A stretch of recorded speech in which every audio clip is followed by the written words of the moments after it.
여러분 반갑습니다. 오늘 강성률 철학TV 제12강 다시 1강은 중국의 쾌락주의, 양자라고 하는 학자의 주장, 그리고 오석사는 이제 마약의 일종인데요. 그러한 것을 이제 관련해서 오중의 사제 네 사람과 여기는 이제 거랑 주왕이죠. 주지육림에 빠졌던 그런 내용들이 되겠습니다. 오늘 그 강의 차례에 대해서 말씀드리자면 양자라고 하는 철학자가 지금 여기에서의 삶을 강조했는데 그 예로서 이제 자산이라고 하는 유명한 명재상의 형이에요. 공손조. 그리고 공손목은 자산의 동생인데 이 두 사람이 쾌락을 어떻게 즐겼는지 그런 내용이 나오고 거란과 주왕의 주지육림에 대한 내용, 그리고 조금 전에 말씀드린 오석산이라고 하는 마약에 대해서, 그리고 그 밖에 다른 가난한 선비들이 어떤 쾌락을 즐겼는지 그러한 내용으로 영상 꾸며봤습니다. 양주라고 하는데요. 이것을 우리가 높여서 양자라 이렇게 부릅니다. 중국 전국시대 초기 사상가인데요. 기원전 4세기에서 3세기에 그 학설이 유행했다고 합니다. 이 사람의 첫 번째 주장은 하나의 생명이야말로 가장 귀중하다. 생명의 주체는 나이기 때문에 나를 소중하게 하는 것이 중요하다. 여기서 이제 개인주의 사상이 위화설이 나오고 이걸 자해설이라고도 하지요. 이걸 설파했다고 해서 극단적인 개인주의라고 비난받기도 합니다. 양자는 지금 여기에서의 삶을 강조했는데요. 살아있을 때는 현자도 있고 우자도 있으며 귀한 사람도 있고 천한 사람도 있다. 여러 가지 종류의 인간들이죠. 하지만 죽으면 똑같이 썩어 냄새를 풍기고 없어져 버린다. 추하고 아름다운 것도 별 의미가 없이 이렇게 된다는 거죠.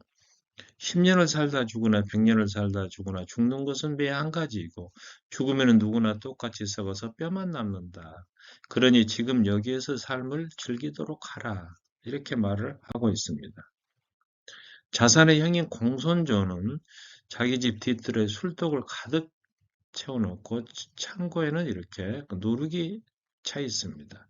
그 집 대문이 보이는 지점까지만 가도 술 냄새가 코를 찌르고 공손주는 늘 건하게 술에 취해 있었다고 합니다. 세상이 어떻게 돌아가는지, 집안 살림이 어떻게 돌아가는지, 일가 칠척들 집에 무슨 경사가 났는지 예사가 났는지에도 전혀 관심이 없었어요. 그러자 이제 자산이라고 하는 인물이 이제 등장하는데요. 중국 춘추 전국시대 정나라입니다. 정나라 조그만 이 소국인데 귀족 출신의 재상입니다. 그래서 공손교라고 불리는데 형법의 내용을 새긴 솥, 이 형정을 만들어서 보급했다고 그래요. 이 솥은 황제의 권위가 미치는 천하를 의미하는데 중국 최초로 나온 일종의 성문법입니다.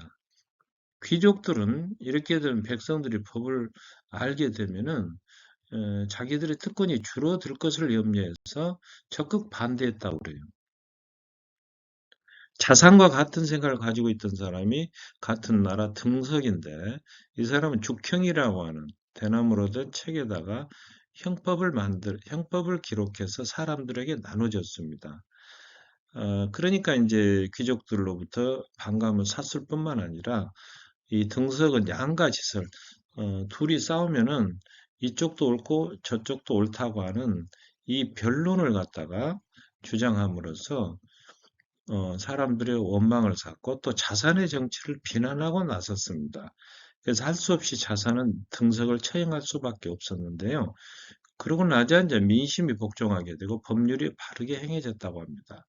그래서 자상이 이제 재상이 되고 난 후에 청년들은 열심히 일을 해서 노약자들이 편했고 외상으로 물건을 파는 사람이 없어지고 밤에도 문단속을 하는 집이 없어지고 분실물을 주워가는 사람이 없었다고 합니다. 그리고 농민들은 농기구를 논밭에 둔 채로 집에 돌아올 수 있었다는 거죠. 토지 제도를 개혁하고 계획적인 농업 행정을 실시하고 세제의 계획을 단행하는 이러면서 나라를 19년 동안이나 다스렸는데 그 결과 강대국 사이에서 압박을 받던 이 청나라는 자산의 탁월한 외교 정책과 내정 개혁을 통해서 강소국으로 작지만은 강한 나라로 살아갈 수 있었다. 자산이 병들어 죽게 되자 청나라 백성들은 마치 부모를 잃은 것처럼 소리내서 통곡을 했다고 합니다. 그리고 공자는 이런 말을 하고 있는데요. 자산은 현세에서 찾아보기 힘든 인해였다. 어짐과 사랑이란 뜻이죠. 자, 다시 이제 자산의 동생 이야기인데 공손목이라고 하는 이 사람은 집 뒤뜰에다 방이 수십 개를 만들어 놓고 방마다 여자들을 가득 채워놓고 여자들이 빠져 있을 때는 친구들도 다 내쫓고 밤낮을 두문불출했다고 합니다. 그러고도 만족하지 못했는데 예쁜 처녀가 있다는 소리만 들으면은 전국 방방곡곡을 찾아가서 수단 방법을 가리지 않고 차지했다는 거죠. 그러자 이제 자산이 형님과 아우에게 이런 충고를 합니다. 두 분께서 제 충고를 받아들이신다면 관직에 오를 수도 있을 겁니다. 그러자 두 사람은 우리는 지금 누릴 수 있는 즐거움을 억제할 생각이 없어. 명예나 생명에는 전혀 관심이 없어. 요순우탕, 문무, 주공, 주공은 이제 주나라 문왕의 넷째 아들이죠. 어, 성인 군자의 대표자들입니다. 이 사람들이 살아서는 하루도 편안할 날이 없어. 나가 죽은 다음에는 칭송을 받고 있어. 그러나 죽고 난 다음에 그게 당사자에게 무슨 소용이 있겠어. 요순, 어, 우탕, 문무, 문왕 이런 그림입니다. 반대로 욕을 얻어먹은 벌과 주임금 하고 싶은 대로 다 하고 살았어. 평생을 술과 고기와 여자 속에서 뒹굴었어. 그러다가 죽은 다음에 욕을 먹고 있어. 그렇다 한들 그에게 당사자에게 무슨 욕될 것이 있겠어. 주지육림의 장면입니다. 자, 여기에서 이제 거랑에 대해서 먼저 알아보자면은 중국 고대 한나라 왕조 기원전 20세기의 이제 마지막 왕인데요. 요대라고 하는 큰 궁전을 짓고 거기에 천하의 보화, 보물과 미녀들을 다 끌어모았는데 어느 날 애첩인 마리가 이런 말을 합니다. 매번 술을 따르고 음식을 나누는 일은 재미없고 지루하옵니다. 자, 그러자 이 거랑은 궁전 뒤뜰에다 주지, 술로 된 연못이란 뜻이죠. 이걸 만들어서 배를 띄우고 장야궁, 밤이 긴 궁, 그러니까 모두 이제 말이죠. 커튼을 쳤다고 그래요. 낮에도. 그러니까 낮에도 밤처럼 지낸 거죠. 그걸 짓고 남녀 합한, 남녀 이제 그 섹스란 뜻입니다. 그 유흥에 빠지게 됩니다. 거란 이야기입니다. 연못의 밑바닥에는 새하얀 자갈을 깔고 향기로운 술을 가득 채웠으며 못의 둘레에는 나무에 고기를 매달아서 포육으로 숲을 만들고 연못 주위에 아름다운 소년 3천 명을 동원해서 음악에 맞춰서 춤을 추다가 이제 연못에 뛰어들어서 술을 마시고 고기를 따먹는 그런 장면을 연출했습니다. 그리고 말이라고 하는 이 요부는 비단 찢어지는 소리를 아주 즐겼다고 해요. 그러니까 나라의 모든 비단을 모아서 모두 찢게 만들었다. 이러한 이제 말하자면 좋지 않은 정치가 계속되자 성탄이라고 하는 인물이 군대를 이끌고 와서 대고를 기습합니다. 성탄이 나중에 이제 상나라를 건국한 인물이 되지요. 주왕은 이제 그 거랑보다 한 1000년 후에 등장하는 폭군인데요. 예, 똑같습니다. 술로 가득 채운 연못, 주지죠. 주변의 나무를 비단으로 휘감은 뒤에 고기, 예, 인육이라는 설도 있습니다. 사람 고기라는 설도 있습니다만은 매달아 놓고 주지 육림이죠. 애첩 달기와 함께 배를 타고 다니면서 고기를 따서 먹었습니다. 또 별궁에는 사구, 모래 언덕이라고 이 언덕에 정원을 만들고 위락단지를 조성했는데 여기에 들 짐승과 새를 풀어서 길렀습니다. 그리고 사구에 이제 향기로운 술로 연못을 만들고 나뭇가지에 말린 고기를 육포죠 매달아서 숲을 조성했습니다. 그리고 벌거벗은 남녀가 술래잡기를 하도록 하고 그 장면을 보면서 밤낮 없이 유흥에 빠졌다는 겁니다. 가난한 신하가 있으면 포락지형으로 다스렸는데 이 형은 기름을 발라서 미끌미끌한 이 기둥 을 숯불 위에 걸쳐놓고 이 구리 기둥이를 이렇게 걸어가게 합니다. 당연히 미끄러져서 타 죽죠. 그러면 이 모습을 보고 아주 즐거워한 거죠. 충심으로 가난하던 비간, 자기의 그 숙부였는데 이 비간을 성인의 가슴에는 구멍이 7개가 있다고 하는데 어디 한번 열어보자 해서 산채로 가슴을 절개해서 심장을 보았다고 합니다. 말라를 일으킨 구우를 죽여서는 젓갈을 담그고 악공을 죽여서는 육포로 만들었다고는 잔인한 폭군입니다.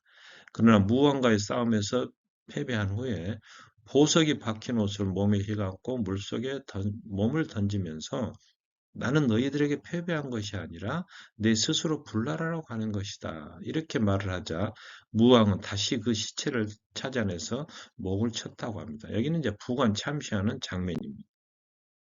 자, 중국의 마약으로 오석산이 있는데요.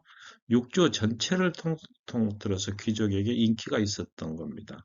그래서 육조 시대라고 하는 것은 서기 229년부터 약 300년 이상 지속이 됐는데 남북조 시대, 남송과 북이죠. 이 시대하고 거의 이제 일치하는 기간인데요. 이때는 궁중문학과 서도, 회화 등 이런 그 놀이들이 등장을 했습니다.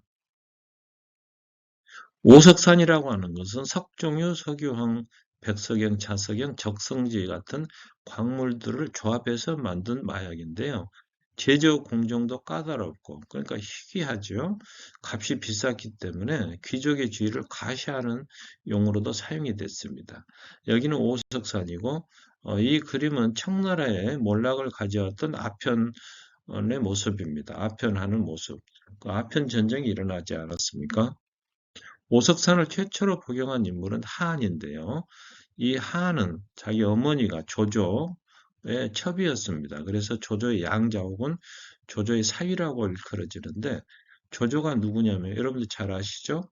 중국 후한 말기의 정치인으로서 적벽 전투에서 송공과 유비 연합군에서 패했던 그 영웅 호골입니다. 두 아들인 조비와 조식과 함께 3조 문장에 뛰어났다고 그래요. 조조가 교활하고 교활한 인물의 대명사로 불리고 있지 않습니까? 자, 어쨌거나 그의 양자인 하한은 멋쟁이이자 미남자인데 위말 귀족 사회 오석산을 유행시키는데 크게 영향을 끼쳤다고 합니다. 그러나 이 하한의 하얀 피부는 순의 부작용이 아닌가. 또 몸이 허약해서 무거운 옷의 무게를 견디지 못했다고 하는데 오석산을 늘 이렇게 복용하다 보면은 피부가 약해진다고 그래요. 이게 수은의 모습입니다. 자, 하한은 자기 얼굴을 보면서 기쁨이 넘쳤는데 심지어는 자기의 그림자까지 돌아보면서 기뻐했다고 그래요. 그래서 밖에 나가면은 구경하는 사람이 거리에 가득해서 신선으로 여기는 사람도 있었다. 그런데 어느 날 조비가 조조의 아들이죠. 여름철에 뜨거운 국을 마시게 하자 한이 땀을 닦았을 때 옷소매가 휘어져서 이 화장발이 들통이 났다. 그런 얘기가 있고 한은 여자 옷 입는 것을 좋아해서 성도착적이나 혹은 동성애자가 아닌가 이런 평가도 있었습니다. 오석산을 복용하면 중추신경에 자극을 줘서 흥분 효과가 일어나는데 밤새워서 토론을 즐기는 청담 사상가들에게는 극성의 효과가 있었을 거다. 그래서 육조시대 귀족들을 잠시나마 해방시켜 주었던 묘약이라고 할 수도 있는데 오석산을 뜨거운 술에 타 마신 다음에 흐느적거리며 돌아다니는 것이 당시 귀족들의 놀이였습니다. 북위에 개국한 게 도무제, 탁발규라고 하는데 이 사람은 이제 오석산을 복용한 후에 발작하게 되고 결과 차남인 탁발소에 의해서 죽게 됩니다. 그리고 탁발소라고 하는 인물 역시 자기 장남에 의해서 시해되는데 어쨌거나 위나라에서 당나라에 이르는 약 500년 동안 죽은 사람이 오석산으로 죽은 사람이 수백만 명이 이르렀다. 그런 얘기입니다. 그 밖에 가난한 선비들이 즐길 수 있는 쾌락에는 뭐가 있었냐면은 15, 16세기 수족이라고 그러죠. 예, 이렇게 베니스처럼 이렇게 배가 다니는 운하로 유명한 도시죠. 여기에 이제 오중의 사제라고 불리는 문인들이 있었습니다. 서정경, 당인, 문증명, 추균명인데요. 이 사람들은 글과 그림을 팔아서 술을 마시고 도박을 하고 매음을 했다고 합니다.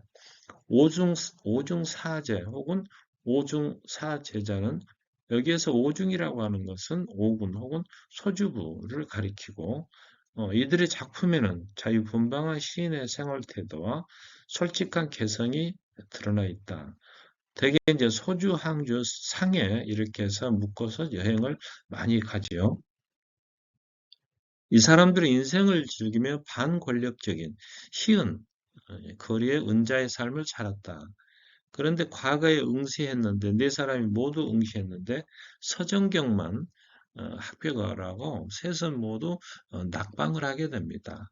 당인이라고 하는 이 사람은 1년 동안 다 공부를 해서 향시 수석으로 합격했지만 회시, 이제 본시험이죠. 회시를 앞두고 경쟁자로부터 부정을 저질렀다는 고발을 받게 됩니다. 그러자 그냥 고향 소주로 내려가서 그림과 시를 팔아서 많은 돈을 벌고 나중에 이제 이 당인은 추균명과 더불어서 거지로 변장해서 부호들을 놀리기도 하고 도사로 변장해서 관청에서 도교 사원의 보조금을 우려내서 유흥비로 써버리기도 하고 그랬다고 합니다. 강인은 명나라의 4대 명화가 중에 한 사람으로서 54세의 죽음을 맞이했는데요. 이때 이런 말을 남겼다고 합니다. 살아서 이 세상에 몸을 맡기는 일과 마찬가지로 죽어서 저 세상에 몸을 맡기는 것도 괜찮은 일이지 않겠느냐. 초월적 세계관을 나타낸 말이라고 하겠습니다. 명나라 말기에는 장대라고 하는 사람이 있는데요. 과거 시험도 보지 않고 불꽃놀이나 연극, 음악, 서화, 골동 등의 재산을 탕진했고 특히 그 유흥 패거리들과 함께 관광 유람을 떠나거나 또 이 사람은 차에 대한 마니아였다고 그래요. 그래서 결국에 이제 빈곤의 나락으로 떨어질 수밖에 없었다. 그런 얘기입니다. 그 밖에 다른 쾌락들에는 중국 북송 때 유명한 시인 소동파가 있죠. 이 사람이 중국의 최남단, 이 해남도로 유배를 갔을 때 머리에 커다란 표주박을 쓰고 논두렁길을 다니면서 콧노래를 불렀습니다. 그러면서 궁리를 하는데 배가 고플 때 일광욕을 해서 만복감, 배가 찬 느낌, 어, 배부른 느낌을 가질 수는 없을까 이렇게 궁리했다고 그래요. 더 어려운 시절에 불후의 명작 적벽부를 지었죠. 이 소동파는 당송 팔대가의 한 사람으로서 이름은 식, 동생 소철로 또 유명하죠.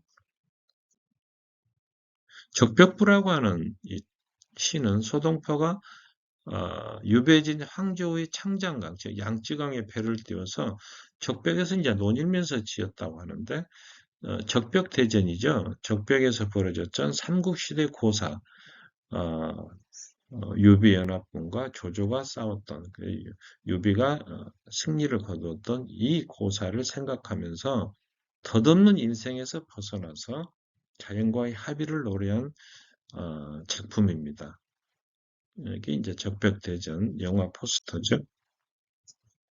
16세기로부터 17세기 전반, 즉 명나라 말기에는 사대부 지식인 사이에서 정원을 가꾸거나 연극을 보거나 관광을 떠나거나 사와 골동품을 모으거나 식도락을 즐기거나 육악을 드나들거나 이런 취미를 즐겼다고 합니다.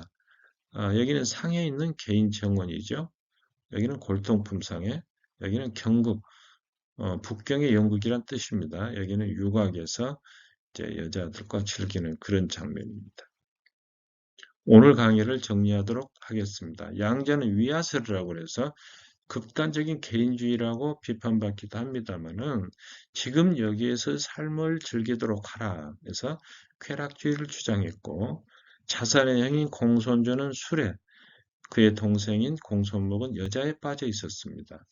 자산은 정나라를 강속으로 만든 명재상인데 자산의 충고에도 불구하고 두 사람은 우리는 지금 우리가 누릴 수 있는 즐거움을 억제할 생각이 전혀 없어.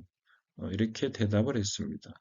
거왕은 연못 밑바닥에 하얀 자갈을 깔고 술을 가득 채우고 나무에 포획을 매달아서 숲을 만들었습니다. 그래서 주지용림이란 말이 여기서 나왔고, 주왕도 마찬가지죠. 벌거벗은 남녀의 술래잡기를 하면서 구경하면서 놀이에 빠졌던 폭군 왕입니다.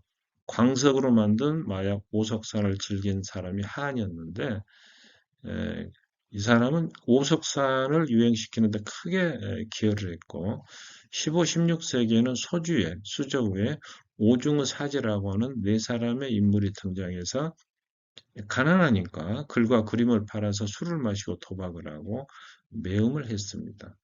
그 유명한 시인 소동파는 커다란 표지박을 쓰고 논두렁길을 걸어 다니면서 콧노래를 불렀고 명나라 말기에 이르러서는 사대부 지식층 사이에서 정원을 갖고 연극을 보고 관광 유람을 떠나고 서골동품을 모으고 식도락을 즐기고 유곽을 드나드는 이런 취미를 즐겼다고 합니다.